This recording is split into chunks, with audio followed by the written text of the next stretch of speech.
Tribun News Today.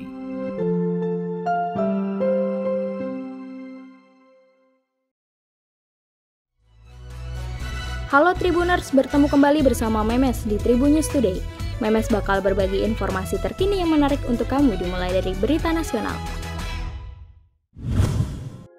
Setelah ditangkap karena pernyataan kontroversialnya tentang ketidakpercayaannya karena pandemi COVID-19, Dr. Lois mengakui kesalahannya di depan penyidik kepolisian. Dr. Lois mengaku salah sejumlah opini mengenai COVID dalam menjalani serangkaian pemeriksaan intensif polisi. Direktur Tindak Pidana Cyber Bareskrim Polri, Brigjen Slamet Uliandi menerangkan bahwa terduga memberikan sejumlah klarifikasi atas pernyataannya selaku dokter atas fenomena pandemi COVID-19. Dr. Lois mengakui jika opini yang diucapkan merupakan opini pribadi yang tidak berlandaskan riset. Brigjen Slamet menambahkan, opini terduga terkait tidak percaya COVID sama sekali tidak memiliki landasan hukum. Dr. Lois mengakui opini yang ia publikasikan di media sosial membutuhkan penjelasan medis.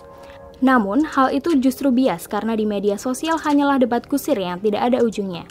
Dia menambahkan, pernyataan terduga selaku orang yang memiliki gelar dan profesi dokter yang tidak memiliki pembenaran secara otoritas kedokteran. Dalam klarifikasi Dr. Lois, ia mengakui bahwa perbuatannya tidak dapat dibenarkan secara kode etik profesi kedokteran. Sementara itu, pihak kepolisian telah memutuskan untuk tidak menahan Dr. Lois. Hal ini sesuai dengan konsep Polri menuju presisi yang berkeadilan. Pihak Polri mengedepankan keadilan restoratif agar permasalahan opini seperti ini tidak menjadi perbuatan yang dapat terulang di masyarakat. Brigjen Slamet yang juga Ketua Satgas Presisi Polri ini berharap upaya mengingatkan dokter ini agar bijak dalam menggunakan media sosial sebagai alat komunikasi sosial. Selanjutnya berita regional Tribuners. BPBD Kabupaten Batubara melaporkan sebanyak 1.451 unit rumah yang berada di 13 desa dan 5 kecamatan terendam banjir di Kabupaten Batubara, Provinsi Sumatera Utara pada Senin 12 Juli 2021. Banjir tersebut dengan tinggi berkisar antara 30-80 cm. Adapun rincian wilayah yang terdampak bencana tersebut meliputi Desa Nenasiam dan Desa Seibuah Keras di Kecamatan Medang Deras, Desa Bangun Sari di Kecamatan Datuk Tanah Datar, Desa Padang Genting dan Desa Benteng di Kecamatan Talawi. Kemudian, Desa Kuala Gunung, Desa Air Hitam, Desa Cahaya Perdomuan di Kecamatan Datuk 50 dan Desa Perkebunan Seibalai, Desa Sukorejo dan Desa Sukaramai, Desa Kuala Sikasim dan Desa Perjuangan di Kecamatan Seibalai. Selain itu, BPBD Kabupaten Batubara juga mencatat bahwa banjir berdampak pada 492 hektar lahan perkebunan dan pertanian. Di sisi lain, badan jalan sepanjang 300 meter juga mengalami abrasi. Selanjutnya, jumlah korban jiwa dari bencana yang dipicu oleh faktor tingginya intensitas hujan dan air kiriman dari wilayah lain itu masih dalam pendataan.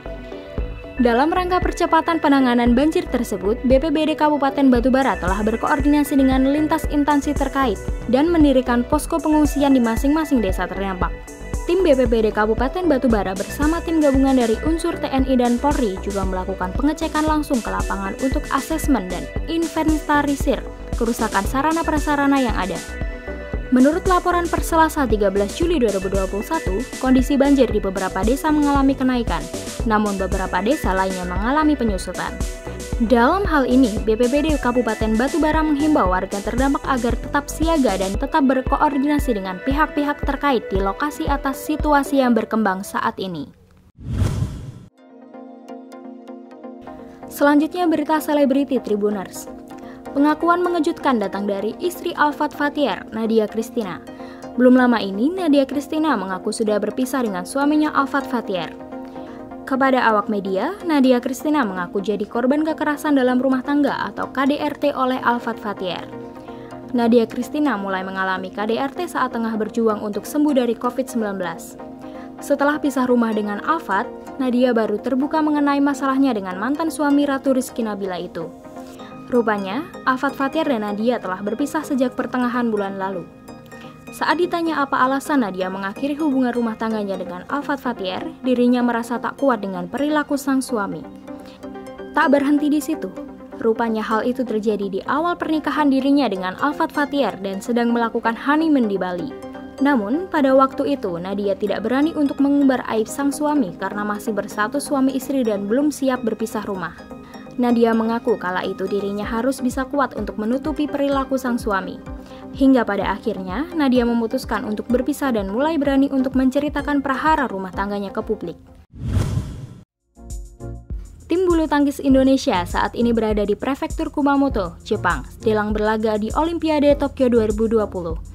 Anthony Ginting dan kolega bakal menjalani karantina mandiri selama 4 hari selama berada di Prefektur Kumamoto.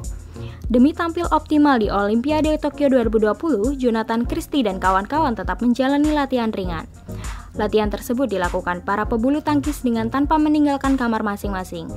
Hal itu dilakukan sembari para pemain menunggu hasil tes COVID-19. Latihan yang dilakukan itu melalui pengawasan dan instruksi langsung dari tim pelatih PBSI.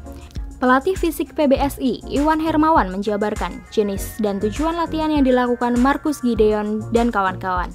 Salah satu tujuan dari latihan tersebut adalah untuk meningkatkan sirkulasi darah dan pemulihan otot. Terlebih, tim bulu tangkis Indonesia baru saja menjalani penerbangan jauh dari Indonesia ke Jepang untuk Olimpiade Tokyo 2020. Meski bisa melakukan latihan di dalam ruangan, tim pelatih tetap berharap para pemain bisa berlatih di atas lapangan. Ditambah lagi dengan jadwal Olimpiade Tokyo 2020 yang semakin dekat, membuat persiapan tim terbilang padat. Demikian tadi 4 informasi terkini yang menarik untuk kamu ketahui. Jangan lupa untuk terus mendengarkan Tribun News Podcast setiap harinya, hanya di Spotify dan YouTube tribunnews.com. Memes pamit undur diri, sampai jumpa. Tribun News Today.